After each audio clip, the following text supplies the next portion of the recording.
Hello Beshies! Naghahanap ka pa rin ba kung ano yung mga legit at hindi legit na pwedeng mautangan online? Sana manood ka sa mga videos natin. At ngayon nga po ay isang loan app na naman yung i-share ko sa inyo na kung saan pwede nga daw tayong makautang hanggang 80,000 pesos. At registered nga daw po ito ulit sa Securities and Exchange Commission. Pero mag-ingat po tayo mga Beshies. Kasi kahit naman registered sa SEC or Securities and Exchange Commission, napakarami pa rin talaga yung mga loan app na lumalabag sa kung ano nga po yung pinapataw ng SEC na interest at yung mga fees. So ito nga mga beshies, isang loan app na naman at sana yun nga po mapanood nyo yung buong video natin. Pero bago nga ang lahat, ay mag-subscribe ka na nga po para makasali ka sa ating pa-cellphone giveaways. Maaring lagi mong napapanood pero hindi ka pa po nakakapag-subscribe. So, chance mo nga na manalo ng isang brand new na cellphone. Kaya subscribe na. At, syempre, para maging updated din po kayo sa mga susunod na videos natin. So, let's get back to the topic. At ito na nga, Bilis Peso Loan Cash App, yung i-share ko na naman sa inyo. So, under nga ito ng Cash Loan App Philippines. At sa app nila, or kapag i-check nyo sa app nila, merong nakalagay na clear content, one-click direct access, 80,000 pesos na credit limit or high credit limit daw.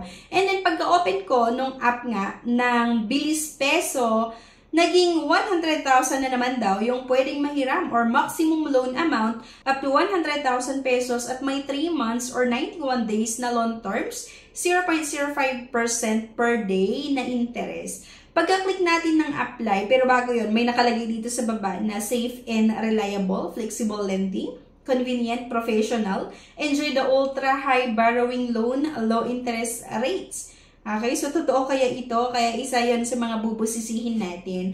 Click lang natin yung apply mga beshies para nga makahiram dito. So, diba, from 80,000 pesos, naging 100,000 pesos at ngayon daw ay 10,000 pesos lang yung pwede kong mahiram or maximum loan amount up to 10,000 pesos. So, diba, paiba-iba yung loan amount na offer. So, sige, tuloy pa rin natin. Apply at loan amount 10,000 pesos, 7 days yung nilagay nila na loan terms and 0.05% yung nakalagay nga na interest. Certification condition, kailangan nga daw masagutan yung authentication, yung personal information, job information, yung contact information, at yung payment account information para nga makautang dito. Agad-agad nga kailangan nating mag-upload ng isang valid government ID. At meron nga din po itong face recognition.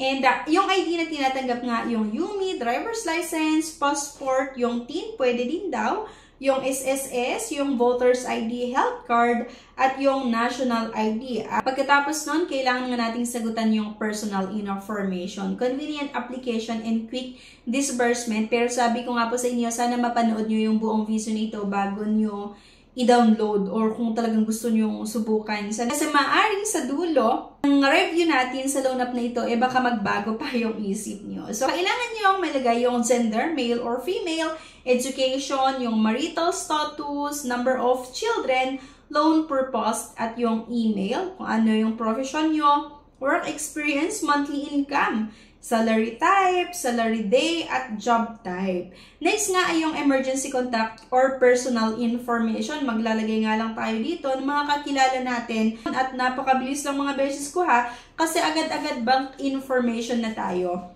E-wallets or via bank. At sa akin nga, ang lagi kong pinipili ay e-wallets via GCash. At maliban nga sa GCash, pwede nyo daw gamitin yung PayMaya, yung Coins, GrabPay, at Shopee. So, naloka ako dito mga beshies kasi naging 2,000 pesos lang daw. Diba? Yung Bilis Peso, tapos dito sa dulo, naging Tala Cash, at 2,000 pesos lang yung ino-offer na loan amount na kung titignan natin doon sa unang pambungad nga nila, napakalaking amount. Pero dito pala sa dulo, naging 2,000 pesos lang. May loan terms na 7 days, napaka-short term lang din compared dun sa sinasabi or pambungat nga na 91 days or 3 months. So, dito pala sa dulo, 7 days lang talaga yung loan terms na ino-offer. Interest rate ay 0.05%.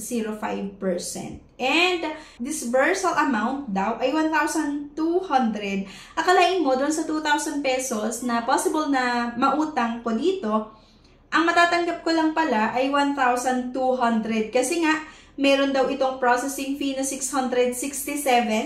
Merong total interest fee na 13 pesos. Risk control service fee na 120 pesos. At yun nga po, ang payment due date pa rin ay sa July 22, 2024. Kasi nga po nag-apply ako ng July 16, 2024. So within 7 days lang talaga yung ino-offer na loan terms. Kaya please lang mga beshies, isang pautangan online na naman na hindi magandang utangan. Napakataas itong processing fee, yung risk control fee, yung total fee, di ba? Total interest fee. So, yun nga po, dun sa 20,000 pesos, ulitin ko lang, ang matatanggap lang natin na amount ay 1,200 pesos. Dahil nga po, merong processing fee na 667, total interest fee 13, risk control service fee ay 120 pesos. At within 7 days lang din po yung loan terms na ino-offer. Nakakaloka nga ito mga beshes kasi di ba yung pambungad nila ay malaking amount yung pwedeng mahiram. Mahaba yung loan terms kasi within 3 months or 91 days. Pero dito pala sa dulo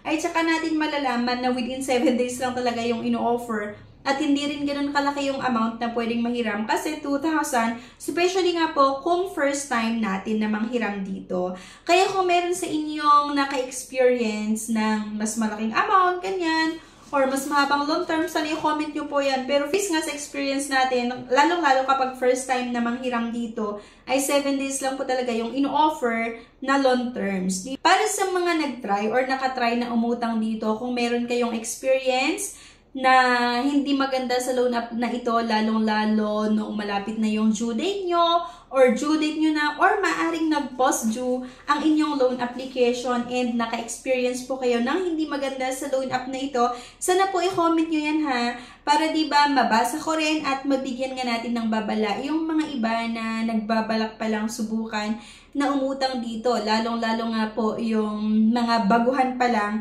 sa mga ganitong pautangan online. Kasi marami talaga yung mga nabibiktima, lalong-lalo yung mga walang idea, then biglang nakita yung odds ng iba't ibang mga loan app at talagang doon sa odds ay medyo mababa yung interest, yung mga processing fees, napakahaba yung loan terms, pero nung subukan or nung i-download yung app doon sa dulo ng kanilang loan application, ay doon lang makikita na napakataas pala yung processing fees or yung mga interest and napaka-short term lang, di ba?